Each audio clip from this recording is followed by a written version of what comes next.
మీకు కనికరమును సమాధానమును ప్రేమయు విస్తరించునుగాక. యూదా 1వ అధ్యాయము 2వ వచనం. కనికరము గలవారు ధన్యులు, వారు కనికరం పొందుదురు.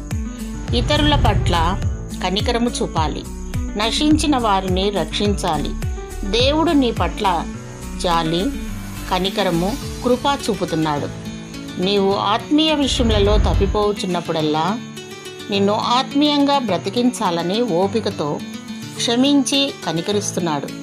మనము ఏ అర్హత లేని వారము. నీతి విషయంలో, విశ్వాస విషయంలో తప్పిపోతే ఆయన నిత్యరాజ్యంను స్వతంత్రించుకొనము.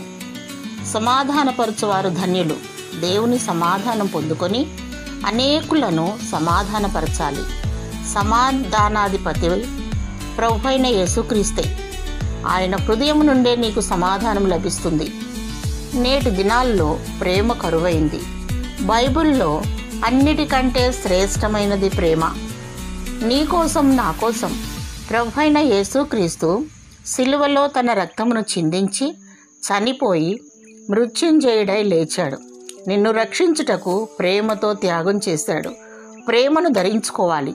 అనేకులను ప్రేమించి మేలు చేయాలి. దేవుడు నిన్ను అన్ని విషయంలో వర్ధిల్ల చేయునుగాక. ఆమేన్.